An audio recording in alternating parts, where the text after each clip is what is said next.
Ya Tuhan Allah kami, tiba saatnya kami mau mendengarkan firman.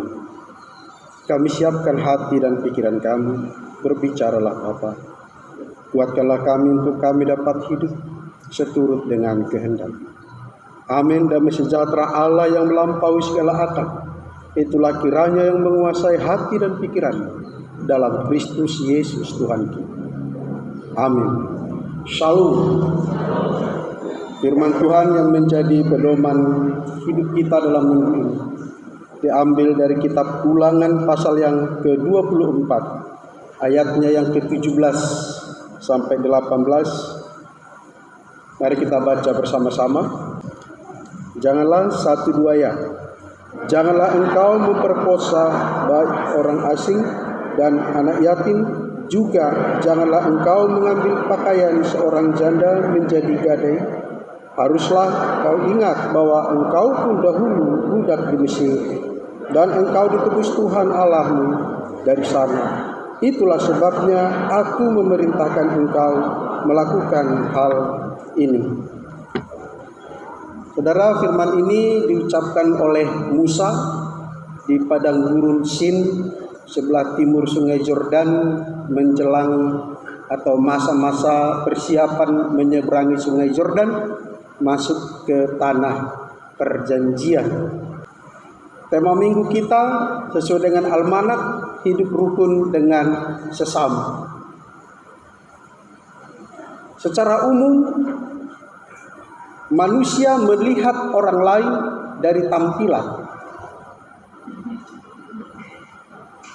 Itu sebabnya orang berusaha tampil sedemikian rupa supaya orang menilai dia sesuai yang dia mau. Kalau orang ingin melihat dia atau dia ingin orang melihat dia sebagai orang preman yang garang, maka dia harus tampil garang, walaupun sebenarnya dia juga pengecut.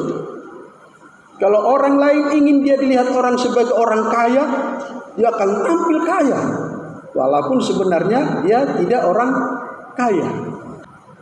Ada orang spesial untuk merayu seseorang supaya mendapat sesuatu, dia sampai rela berkorban, namanya disewanya mobil mewah, ya kan? Karena ini bicara bisnis. Supaya apa? Rekan bisnis yang akan dibicarakan ini terkesan bahwa dia memang betul-betul pemodal hebat. Nah, begitu orang bertemu dengan orang yang tampil kaya ini, kesan pertama, dia layak dihormati. Dan orang menghormatinya sedemikian rupa, bahkan sampai berlebihan. Kenapa? Karena manusia masih melihat rupa. Sesuai dengan tema kita, kalau kita baca perikop ayat itu secara lengkap, itu sesuatu yang sulit.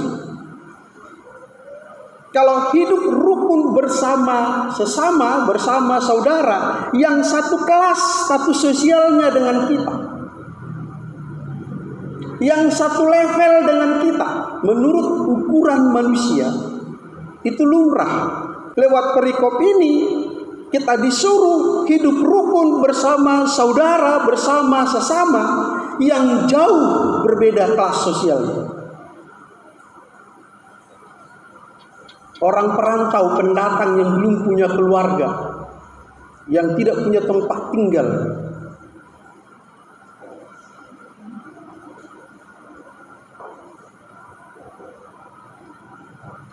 Orang tua yang sudah jompo, anak yatim piatu, orang fakir miskin. Untuk mereka kita disuruh di sini hidup rukun. Ini sesuatu yang perlu, baik itu pikiran, hati, dan tenaga, bahkan pengorbanan yang ekstra. Bagaimana kita bisa hidup rukun dengan orang yang berbeda kelas? Kalau di bawah kita dan kalau di atas kita jauh. Kita melihat kita kaya dengan orang yang miskin, kita melihat kita miskin dibandingkan orang yang sangat kaya. Ini yang Tuhan mau sampaikan kepada kita lewat firman ini. Musa mengingatkan umat itu, nanti kamu di tanah Kanaan akan menjadi kaya raya, tetapi tidak semuanya. Ada juga di antara orang Israel itu nanti yang miskin, yang tidak punya ladang, entah tahu entah kenapa. Tapi kamu harus hidup rukun dengan mereka. Bagaimana caranya supaya kita bisa hidup rukun dengan orang yang berbeda status sosial? Yang pertama dalam ayat 17 itu sangat jelas. Saudaramu itu siapa? Yang kaya dan yang miskin harus sama-sama berlaku adil.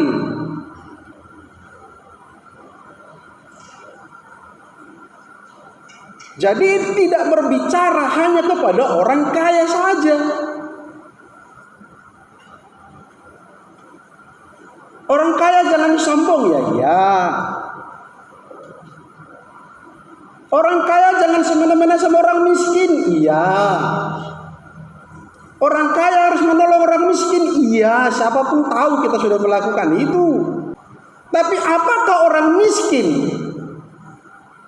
yang merasa miskin, yang menempatkan dirinya miskin, berlaku adil atau tidak? Atau jangan-jangan dia memperalat kemiskinannya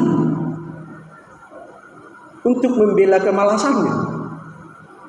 Dia yang malas kerja, katanya orang yang pelit. Sudah disumbang masih kurang banyak. Disumbang sekali mau tiap hari, gak usah kerja, maunya dia makan.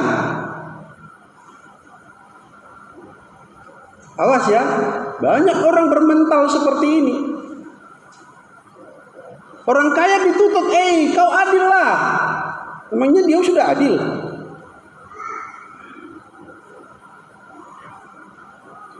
Memang pada zaman-zaman akhir ini mental masyarakat kita agak terganggu.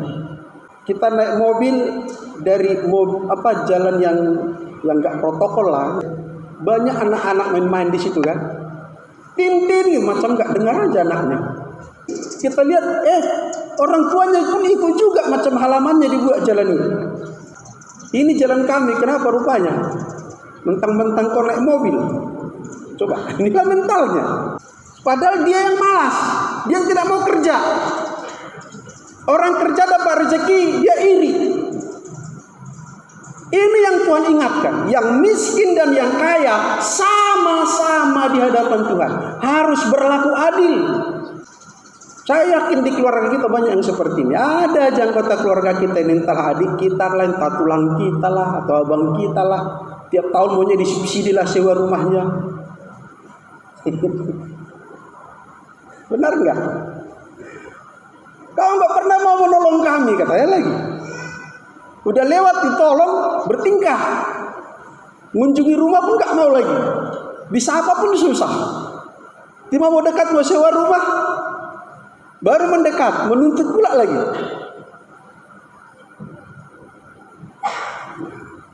Ini yang harus diperbaiki. Yang kaya dan yang miskin sama-sama harus berlaku adil. Di hadapan Tuhan yang kaya dan yang miskin sama-sama pribadi. Coba kita buka dulu Yakobus pasal 2. Jadi pembelajaran pertama, jangan tertipu dengan penampilan.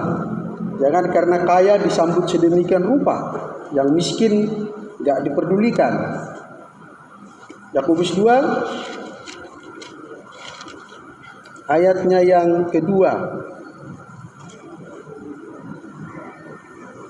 Sebab 1-2 ya. Sebab jika ada seorang masuk ke dalam kumpulanmu dengan memakai cincin emas dan pakaian indah, dan datang juga seorang miskin ke situ dengan memakai pakaian buruk, dan kamu menghormati orang yang berpakaian indah itu dan berkata kepadanya, silakan Tuan duduk di tempat yang baik ini. Sedang kepada orang yang miskin itu kamu berkata, berdirilah di sana atau duduklah di lantai di dekat tumpuan kakiku. Ini peringatan kepada orang kaya, betul. Jangan orang yang sudah mapan melihat orang yang lebih mapan dihormati sedemikian rupa, bahkan berlebihan, lalu merendahkan orang miskin. Tapi saudara harus ingat juga, sudah tahu kondisinya begitu, ngapain pula duduk di depan? Pikirkan ini baik-baik. Ini banyak orang memperalat kemiskinannya untuk menjajah orang. Di setiap acara tentu tempat terhormat tentu akan nomor hadu apa namanya bahasa Batak itu, nomor haduhurannya apa ya, martohonan ya. Iya kan, hula-hula dia, boru dia, suhut dia, parboru dia, kan sudah jelas semuanya kan. Dia baru maksa harus duduk, dia tulang. Terus dia bilang, dan siapa? Mentang-mentang orang kaya kau. Nyambung tidak? Ada tertulis ya. Jangan orang kaya kau suruh duduk, orang miskin kau suruh duduk di lantai. Katanya pula lagi. Memang ada tertulis. Baru kita baca. Tapi jangan itu diperalat untuk menjajah orang. Masing-masing punya posisi, masing-masing punya tempat. Yesus berkata, apa yang kamu perbuat kepada orang yang paling hina ini, camkan ini baik-baik, kamu berlakukannya untuk aku, kata Tuhan Yesus. Benar itu. Berbuatlah yang terbaik kepada orang yang paling miskin, yang tidak bisa membalasnya kepadamu. Tapi kalau kau di posisi itu, jangan paksa orang melakukannya untukmu. Ada tertulis ya, kau bilang pula lagi nanti. Kau pakai ayat untuk menjajah orang, mengemis, membela kemalasanmu, kemiskinanmu. Kau yang bodoh, kau yang malas. Dan kalau orang seperti ini tetanggamu, sampaikan ini kepadanya. Jangan jadi orang malas. Itu cara yang pertama bagaimana kita bisa hidup rukun. Yang miskin dan yang kaya sama di hadapan Tuhan, maka harus sama-sama berlaku adil. Jangan pula nanti kan berlaku adil. Kalau berarti kalau 3 mobilnya dikasihlah sama aku 1. Bayar pajak mobilnya pun kita nggak bisa. Itu adil namanya. Dia dapat 3 mobil adil karena dia bekerja dengan jerih lelah, dengan susah payah, mendapat jabatan yang baik dengan usahanya. Kita tidak dapat 3 mobil karena apa? Sesuai dengan ya pekerjaan kita, keseriusan kita bekerja, jabatan kita. Jangan pula kau paksa naik mobil, bayar sewanya pun kau tak bisa. Nah, yang kedua, bagaimana cara supaya kita bisa hidup yang berbeda statusnya, bukan hanya agama, bukan hanya status sosial lah paling umumnya ya.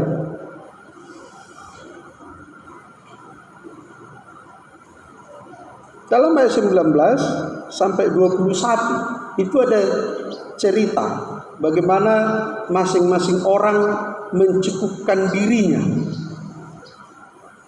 Kalau kamu pergi memanen anggur, jangan kau ambil semua. Jangan sampai daun-daunnya pun kau sisa. Mana lagi sampai habis semua, nggak ada yang sisa. Tinggalkan untuk orang yang tidak punya ladang anggur. Kalau kamu menuai gandum, ada bulir yang tertinggal, jangan kau ambil ke ladang balik kau dari rumah untuk ngambil itu. Itu orang yang tidak punya ladang.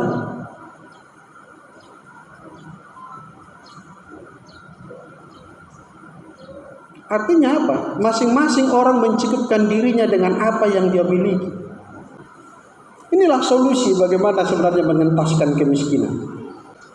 Yang lebih harus memberi kepada yang kurang.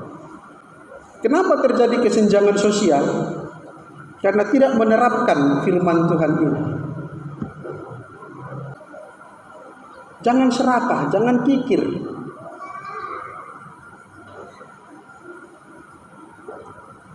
Coba kalau ada manajemen rumah tangga kita masing-masing, kira-kira setiap bulannya berapa yang kita sisihkan untuk dana aksi sosial? Wah, aksi sosial lu pindah mango na rumah ngap urang.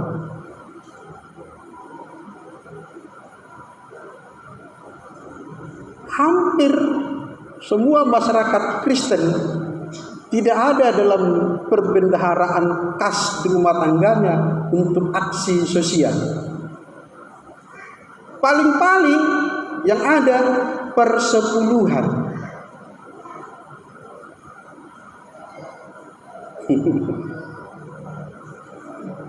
Ini yang Tuhan ajarkan kepada kita.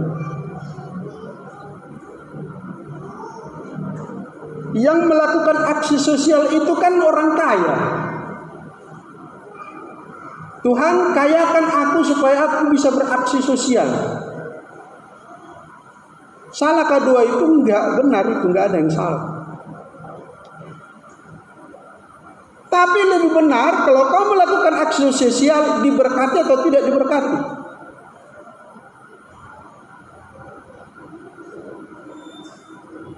Ketika janda yang miskin memberikan persembahan 2 peser di bait Allah, Yesus bilang apa?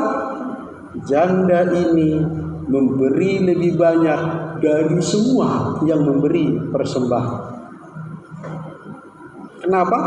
Karena dia sudah memberikan semuanya, bahkan hidupnya. Di janda Sarfat, Elia bilang, buat dulu untuk aku seketul roti. Tuhan tinggal segenggam. Ini pun makanan kami terakhir. Elia bilang, buat aja dulu sama aku. Buatkan dulu untuk roti kecil aja. Dan rotimu tidak akan habis. Tepungmu tidak akan habis. Jadi sebenarnya saudara itu diberkati oleh Tuhan. Untuk mengentaskan kemiskinan itu sebenarnya sederhana.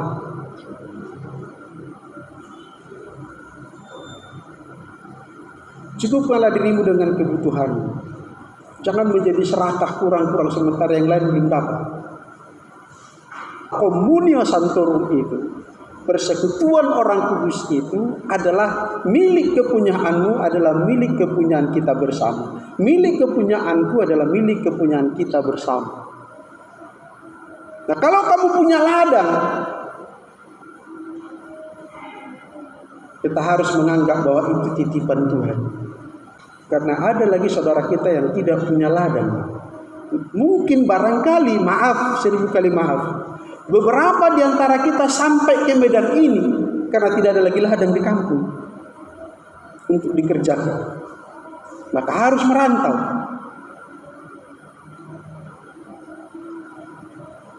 Ada teman sekampungku, ladang tak punya. Mereka hanya mocok-mocok mengerjakan ladang orang. Sangat terhina. Tapi puji Tuhan, saudara kita itu sudah menjadi orang hebat di Yunani. Kenapa dia sampai merantau? Gak lagi ladang mau diolah di kampung. Gak ada warisan orang tuanya. Nah, kita diingatkan, orang Israel diingatkan, kamu dulu orang asing di Mesir ya. Maka kalau kamu punya sesuatu, jangan anggap itu hakmu. Itu titipan. Ingat orang lain banyak yang gak punya. Itu yang kedua. Yang ketiga, bagaimana supaya kita bisa hidup rukun yang berbeda status sosial. Berbagi dengan rela. Jangan karena paksaan. Jangan karena supaya dipuji orang. Tadi malam ada acara Forum Kerukunan Umat Beragama. Puji Tuhan, saya malah dihidupkan bersama Bapak Rahutman Harahap. Di samping kanan, di samping kiri Bapak Nifasri. Dr. Nifasri ini adalah Ketua Pusat Kerukunan Umat Beragama Kementerian Agama Republik Indonesia dari Jakarta.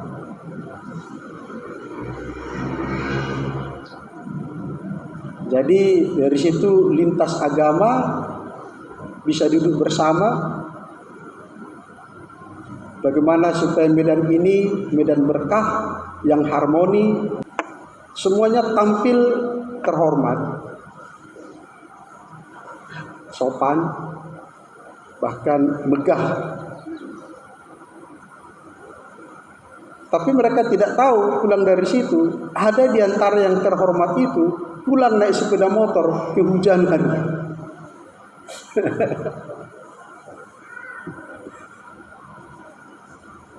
Ya kan? Hujan lebat, tadi malam hujan kan? Nah, lalu apakah itu jadi alasan untuk kita merampok orang menggunakan kemiskinannya? Kamu tidak malu begini-begini? Enggak perlu, biasa aja. Mari kita tampil apa adanya. Jangan takut, Tuhan ada bersama dengan kita. Bapak Nasri itu bilang, kami berbagi telepon, Pak, nanti kalau ada acara-acara saya undang Bapak ya. Demikian juga saya. Siap Pak, saya akan datang. Itu indahnya kerukunan yang berbeda agama. Tanda kutip dalam perikop sekarang ini berbeda status sosial. Tapi bisa duduk bersama, bisa saling menghormati, walaupun kita tidak perlu tahu, kasih tahu keadaan kita. Tapi kita tampil terhormat. Dan kita melakukan itu dengan rela, tidak karena paksaan, bukan supaya dipuji orang, bukan. Kita melakukan ini karena tugas, karena undangan, karena posisi kita di situ sebagai apa, maka kita harus tampil sebagai itu. Jadi di mana komunitas kita? Bagaimana kita bisa bersatu di situ, diterima di situ, menjadi berkat di situ? Lakukan itu dengan rela, jangan karena paksaan, jangan karena supaya dipuji orang. Kamu adalah bangsa pilihan Tuhan. Kamu dulu budak di Mesir. Kupanggil kau, kuberkati kau. Kira-kira begitu bahasanya ini kepada orang Israel. Jangan lupa itu. Jangan sombong. Kau harus menjadi bangsa percontohan di muka bumi ini. Bukan hanya tata ibadahmu, bukan hanya upacara keagamaanmu, tapi menjadi contoh bagaimana kau mengimplementasikan keagamaanmu dalam praktek hidup bersosial. Itu yang Tuhan mau dari orang Israel. Maka diingatkan, kamu dulu budak di Mesir, maka perlakukan saudaramu dengan adil. Yang miskin perlakukan dengan adil, yang miskin perlakukan orang kaya dengan adil. Kedua-duanya sama di hadapan Tuhan, punya pertanggungjawaban yang sama di hadapan Tuhan. Itulah kunci bagaimana kita bisa hidup rukun, baik dalam saudara, satu marga, satu STM, dan satu kota yang sangat berbeda-beda, sangat beragam, baik agamanya, baik suku. Apalagi status sosial. Andaikan semua melakukan hal yang sama, bukan hanya gereja, bukan hanya Kristen, tapi juga umat beragama lain, pastilah suasana surga terjadi di kota manapun juga. Tidak akan ada lagi kelaparan. Waktu perjalanan rohani ke Israel 11 hari, kota Mesir itu agak mirip dengan Medan. Malah lebih sopan Medan dari Mesir. Dan jauh lebih kaya Medan dari ibu kota Mesir itu, Kairo. Medan jauh lebih megah, baik bangunannya, baik tampilannya. Dan di sana nggak ada antri. Di Medan ini lampu merah masih dihargai ya. Sekali-sekalinya kalau kira-kira sudah kosong, melonong orang itu langgar lampu merah. Kalau di sana mau merah mau hijau sampai belaga begini. Kepala mobil itu di jalan itu. Bahkan di bandara, sudah bandara internasional, itulah wajah negara, gak ada antri. Kita orang Indonesia udah antri semua, orang yang udah tua pun nyelonong. Dan banyak pengemisnya. Pengemisnya mungkin agak mirip. Kalau itu mungkin 11-12 dengan Medan. Masuk ke Israel, gak ada nampak orang gila sebiji pun di jalan. Gak ada orang pengemis nampak sebiji pun. Pertanyaannya, apakah semua orang Israel kaya? Tidak. Sebab di pemakaman khusus di balik Masjid Kubah Mas, ada pemakaman itu, pemakaman menurut keyakinan orang Yahudi, itulah nanti yang pertama bangun dari kuburan itu. Jadi itu sangat mahal. Di situ ada orang-orang berjas, orang-orang Israel meminta juga, meminta-minta. Mungkin mereka sembunyi-sembunyi ya, minta-minta kepada wisatawan. Yang saya maksud, berarti ada juga orang miskin di situ. Tapi di mana mereka? Dipelihara oleh negara. Yang kaya menanggung yang miskin. Yang miskin bekerja sedapat yang dia bisa. Kalau di sini memulung pun jadi. Pergi ke ladang orang, apa yang kau dapat di situ? Yang sisa-sisa panen mereka bawa. Kalau di kota Medan, kalau di kota-kota tentu pemulung. Kenapa harus gengsi? Kerjakan apa yang didapati tanganmu, kata pengkhotbah.